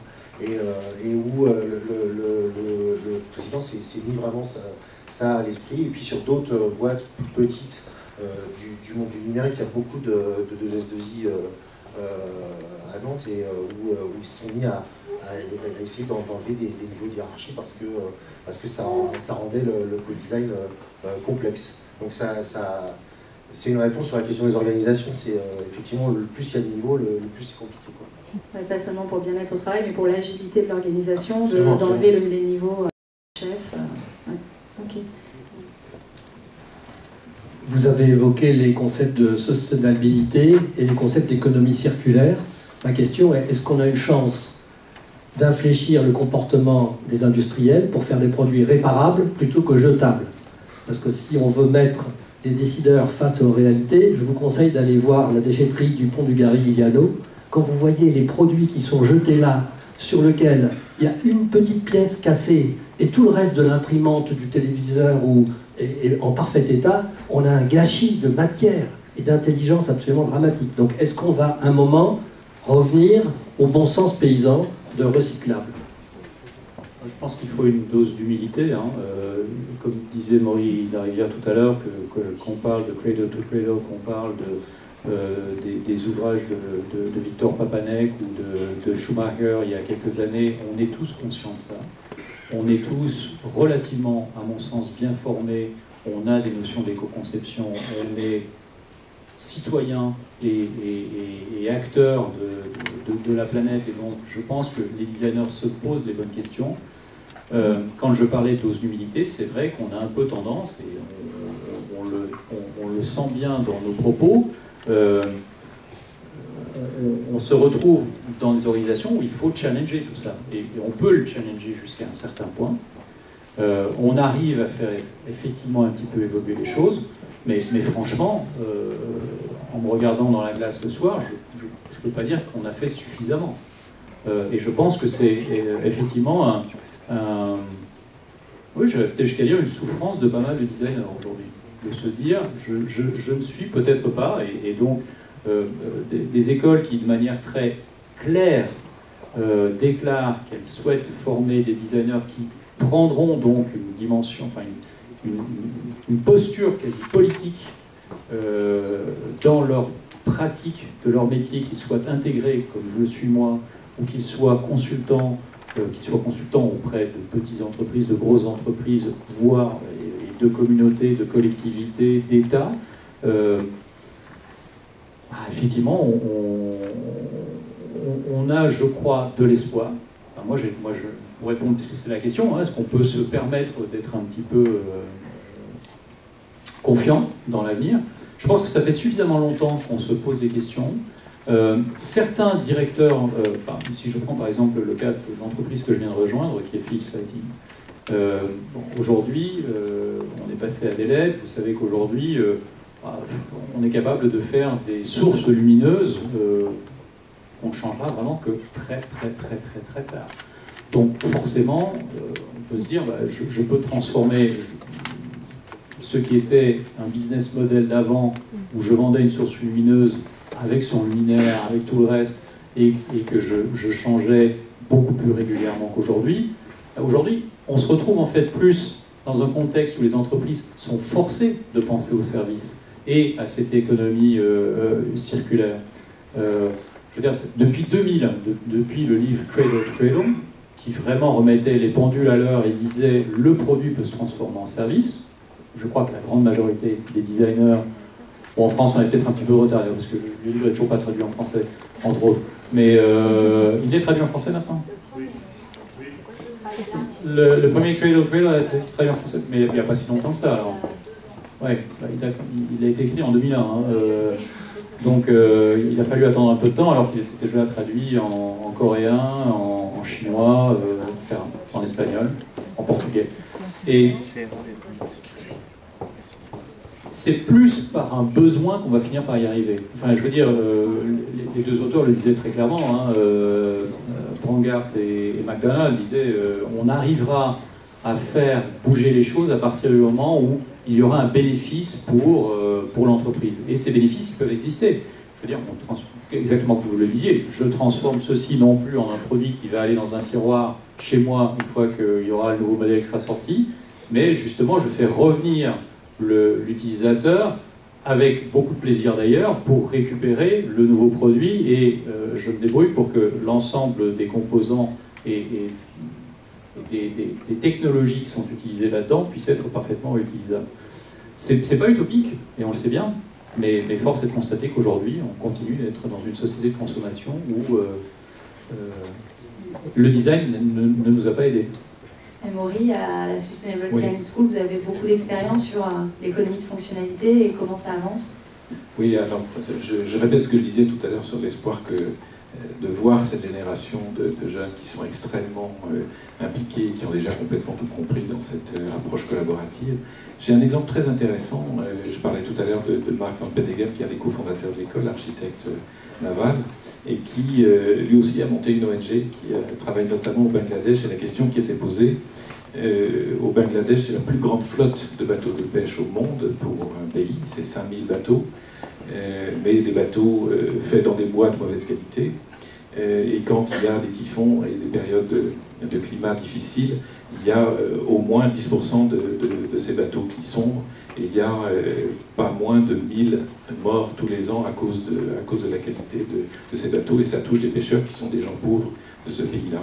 Donc la question qui était posée, c'était comment est-ce qu'on peut construire des bateaux de meilleure qualité, sachant que, encore une fois, il n'est pas question qu'on arrive avec nos technologies, pour plein de raisons. Aujourd'hui, les bateaux sont faits majoritairement en fibre de verre et en résine composite. Donc la fibre de verre, c'est très polluant, très compliqué à fabriquer, très polluant, et puis une fois que vous avez mélangé les deux matériaux, c'est absolument pas recyclable. Le travail consistait à aller voir sur place, dans une démarche de frugale innovation, comment ce pays vit, et une des sources d'intérêt des étudiants et de l'ONG qui était là-bas, c'est de voir que ce pays a rétrogradé de la première place mondiale sur la production de la fibre de jute. La fibre de jute, vous avez croisé ça, malheureusement vous le croisez de moins en moins, c'était nos anciens sacs à patates et c'était nos anciens sacs postaux. Et on a fait remplacer ça par du plastique et on a fait dégrader ce pays de la première place mondiale de producteurs de fibre de jute à la 3e place, pays qui est déjà parmi les plus pauvres.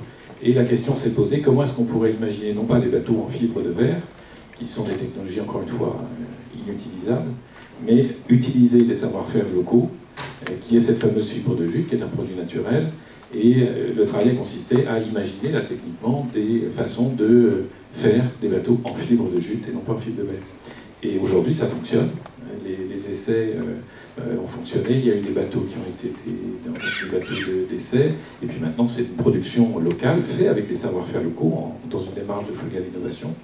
Et là c'est très intéressant parce que c'est aujourd'hui un pays pauvre qui peut nous apprendre à remettre en cause la façon de faire nos propres bateaux ici dans nos pays développés. C'est les fameux utilisateurs extrêmes qui permettent de nourrir l'innovation pour tous. Oui, tout à fait. Je vais prendre une question ici.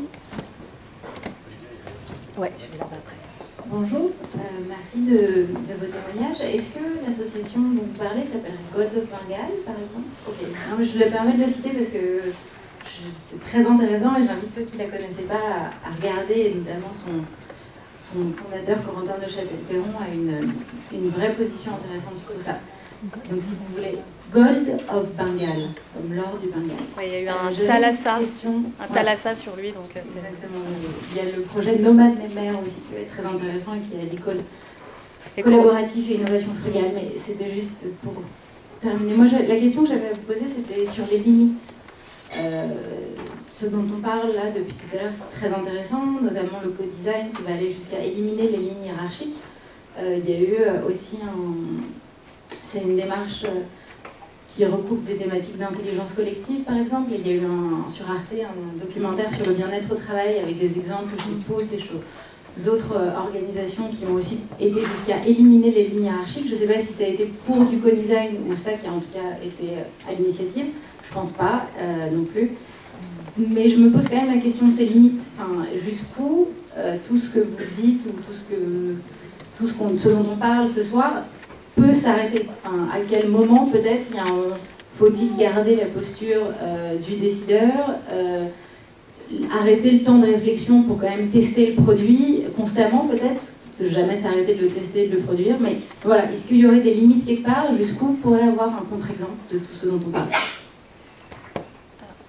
Je vais prendre toutes les autres questions. Voilà.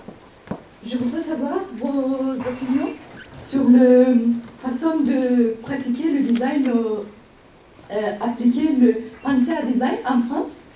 Plutôt comment vous placeriez design thinking par rapport aux autres pays et aux autres cultures, avec les plus et les moins, et qu'est-ce qu'on peut apprendre,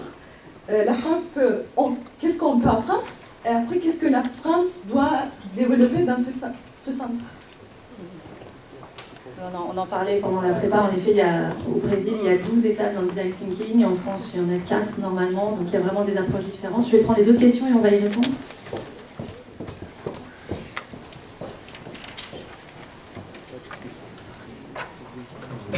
C'est pour rebondir sur la question précédente et celle d'avant sur les limites du design.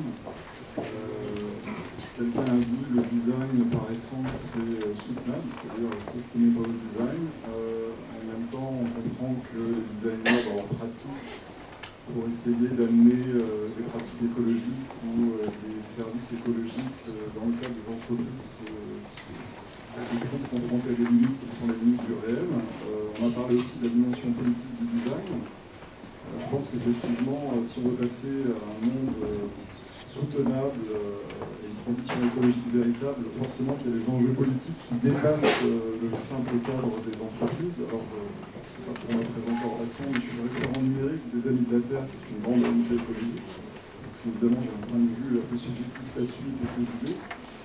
Ce qui m'intéresse, en fait, c'est on parle des utilisateurs dans le design et on parle de co-création. Mais je pense que si on veut introduire la dimension politique et les rapports sociaux dans le design complètement, il faudrait en fait aller un peu plus loin et se poser la question à la fois anthropologique, sociologique et politique, c'est aux citoyens. C'est-à-dire, on n'est pas simplement des utilisateurs de services, on peut être producteur, voire on peut même producteur de projets sans designer ou avec l'aide de designers. Je dis ça parce que je fais partie d'un collectif qui s'appelle Paris sans voiture. En fait, c'est un projet qui a été développé par ce qu'on a appelé un bouquet de Parisiens et de Parisiennes, et ça venait de nulle part.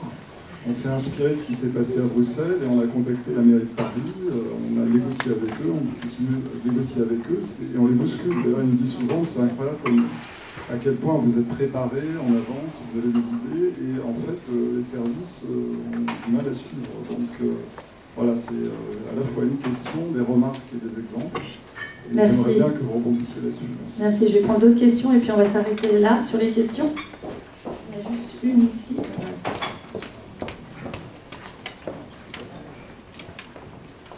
Oui, bonjour. Tous vos propos me rappellent une vidéo que j'ai vue récemment, Start with Why de Simon Sinek. Je ne sais pas si elle fait aussi écho dans vos esprits. Ma question, elle est très simple.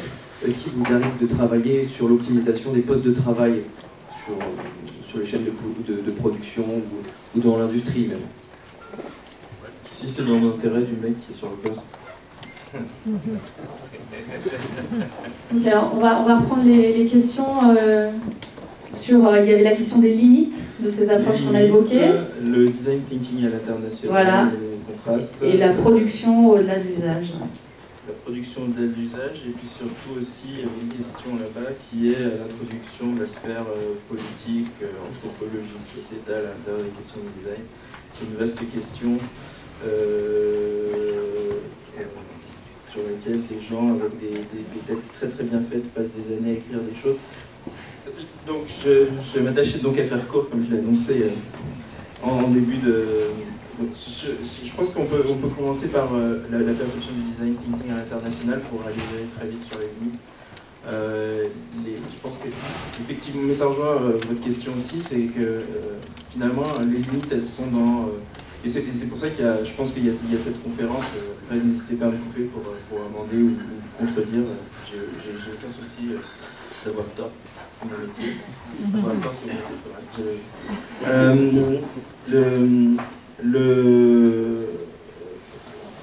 profondément pourquoi on parle en ce moment de design thinking à tire-larigot, c'est qu'il y a ce déficit comment on appelle ça, de crédit apporté aux gens qui refusent le statu quo. Je dis ça et ça revient, ça reboucle dans pas mal de questions. J'ai la chance d'avoir 4 filleuls. Quand on a un apéro et qu'on leur dit va chercher les chips, ils me regardent, ils me disent mais pourquoi?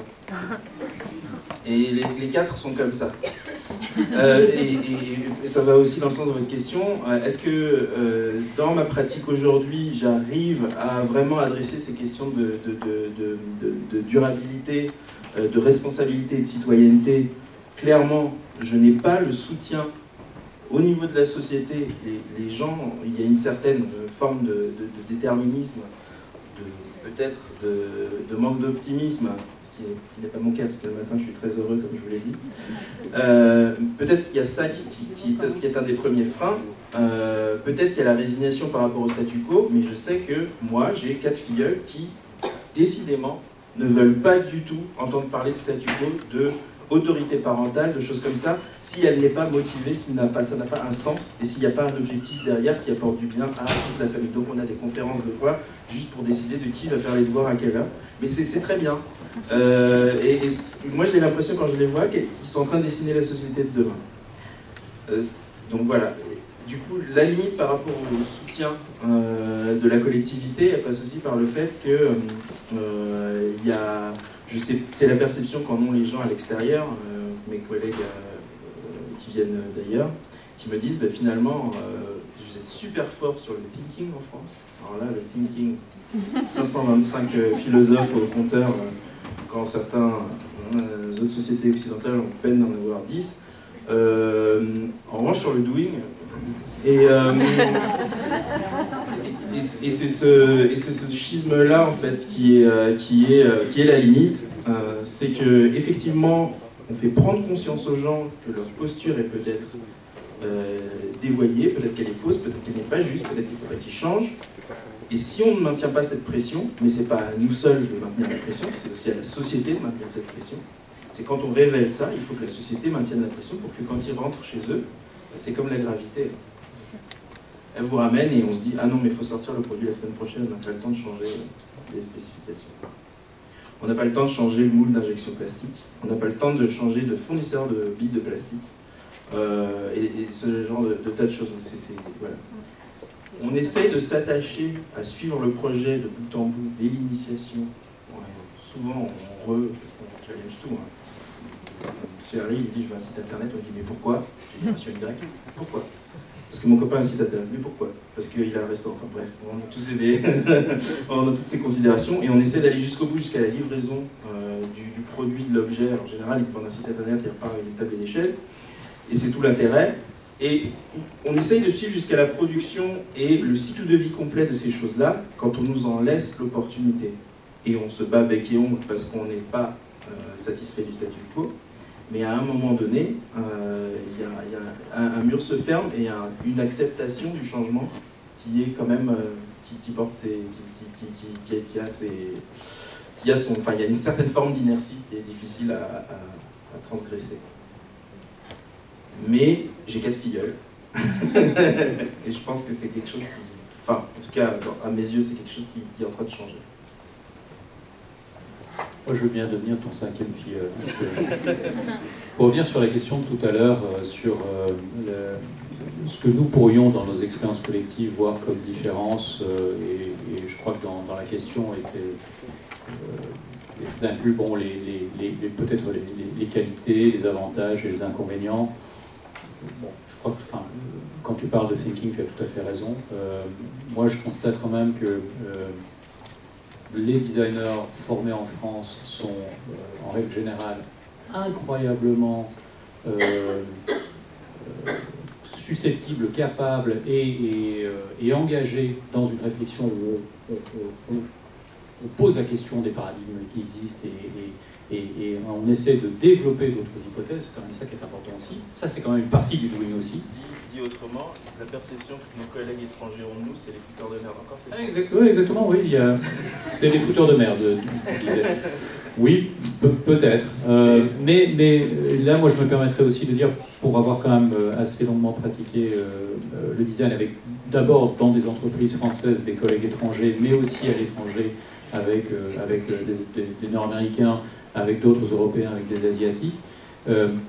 Tout ça, quand même, construit sur une histoire, un savoir-faire, on parlait d'Eiffel tout à l'heure, hein, des arts et métiers, et donc une volonté quand même, et probablement une sorte d'éducation et de culture qui nous ramène à la réalité.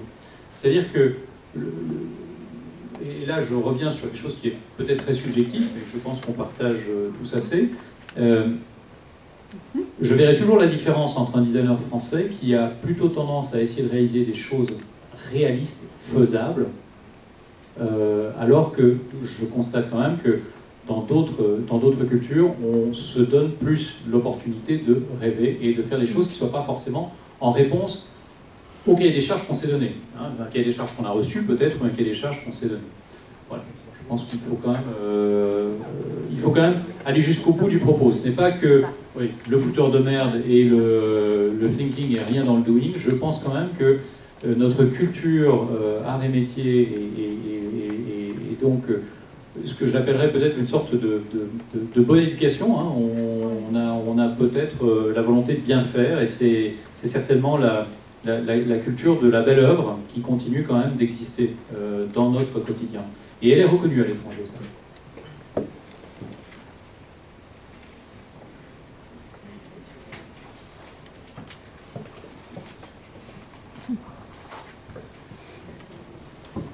Je vais peut-être parler sur la question de la citoyenneté qui est posée, qui est intéressante. Il y a une envie dans l'action publique d'utiliser le design qui naît depuis une quinzaine d'années. On parle d'ailleurs d'innovation sociale au sens strict, c'est le nom que se donne ce mouvement. Il est né globalement au Canada, enfin plutôt au Québec, et puis la première vraie structure à 15 ans maintenant, c'est le Mind Lab, qui est un laboratoire du ministère de l'économie et des finances au Danemark. Et puis il y a le Nesta, il y a tout ce qui se fait en Angleterre, et qui est né sous Tony Blair. Il n'y avait plus de sous, il n'y avait plus d'argent public, et on s'est dit il faut trouver des idées, quoi. Remplacer l'argent qu'il y a plus par des bonnes pratiques, des nouvelles façons d'engager les gens. Et c'est là où le design public est né, et avec d'ailleurs le Design Council qui a une vision de ça qui est très en monnaie selon des trébuchantes, c'est-à-dire qu'ils réfléchissent quand le design peut permettre de faire gagner de l'argent à la collectivité, c'est assez étonnant. Et c'est quelque chose qui arrive en France, alors on ne dit pas aussi crûment, mais globalement quand même, si les collectivités commencent à aller voir des designers, c'est qu'elles ont deux problèmes qui les prennent en taille. C'est elles sont au bout de la démocratie participative qui ne marche pas, parce qu'ils ont une vision de la démocratie participative qui est, quoi qu'ils disent, et à de rares exceptions près, extrêmement descendante. Et il faut arriver à expliquer, à éduquer le bon peuple pour qu'ils comprennent l'intelligence parfaite de mon projet, alors que c'est pas du tout ce que les gens attendent. Donc il faut trouver des processus. Et c'est vrai que le design offre un processus clé en main qui permet de travailler, si tant est que l'élu arrive à accepter que le résultat ne soit pas exactement celui auquel il s'attendait. On réfléchit à ça, on essaie de les éduquer à faire 3 scénarios dès le départ, comme ça, ils sont moins attachés à leur scénario. Enfin bon, on travaille sur ça. Donc c'est la première chose, c'est la démocratie participative qui ne marche plus, parce qu'on a éclusé tous les moyens, tous les artefacts, tous les artifices, tous les paravents. Et le deuxième, c'est parce que l'argent public vient aussi à manquer, et il faut trouver des moyens innovants pour arriver à créer des choses, et avec une population de plus en plus éduquée, qui a envie de participer, qui a envie de dire des choses, et dont on apprend des usages, véritablement. Et donc c'est ce qui fait que ce mouvement globalement s'amplifie sur le territoire. Moi je suis un compagnon de route depuis le début de la 27e région qui travaille sur ces questions-là en France, qui est le correspondant français d'un réseau international qui s'est créé depuis 5 ou 6 ans, et on voit que les choses avancent un peu partout dans le monde, parce qu'il y a ce double effet ciseau qui permet ça, et on voit de plus en plus d'élus de partout, hein. Moi j'ai un groupe qui regroupe une quinzaine de grosses collectivités et des plus petites sur le territoire des Pays de la Loire, qui n'est pas immense, enfin 3 500 000 habitants. Et bien ils font aussi pour des bonnes raisons, je veux dire, c'est pas seulement pour gagner de l'argent, ils y croient, ils sont prêts à s'engager dans ces choses-là. Donc je pense que c'est une petite lueur d'espoir que je voudrais vous donner. Je pense qu'ils y croient aujourd'hui parce que ça leur donne un modèle nouveau pour pouvoir faire des choses avec les gens en les écoutant et en ne les mettant pas en danger, parce qu'effectivement on apprend des erreurs et parce que c'est normal de se planter dans le design, etc. Donc en fait c'est quelque chose qui correspond bien à un moment donné, ça rentre en résonance avec un besoin sociétal.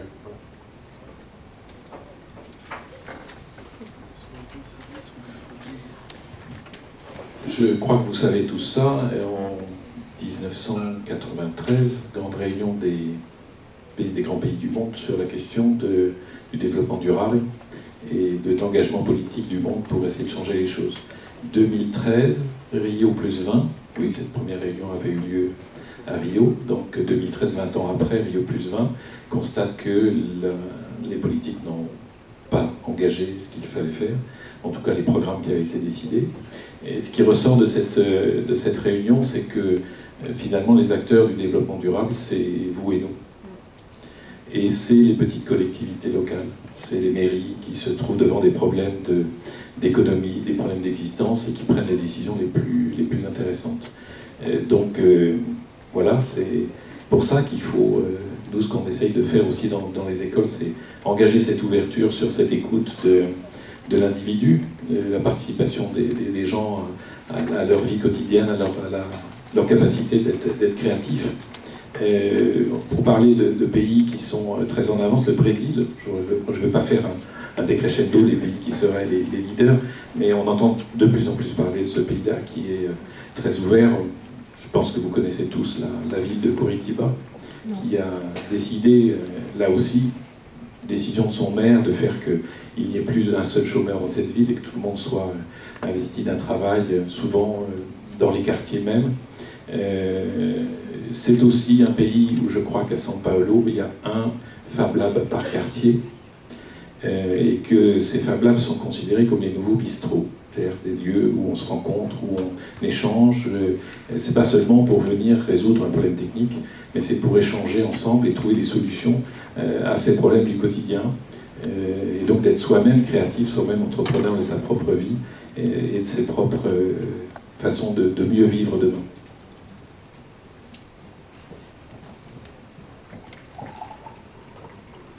Merci à tous. Alors on est limité par le temps malheureusement, donc on va devoir rendre le micro. Je vous remercie tous pour votre présence tard ce soir. Je voudrais juste faire une toute petite conclusion minuscule sur la façon dont je comprends ce qui est dit et de comment je résumerais le design. Pour moi, c'est un peu un hybride en fait entre la logique de l'artiste, de celui qui interroge le monde, qui dit mais pourquoi, qui fout la merde quelque part, mais pas seulement, puisque c'est pour moi l'hybride entre cette logique-là et la logique du maker qui transforme le monde concrètement. Donc voilà, pour la dernière petite pensée. Merci à vous.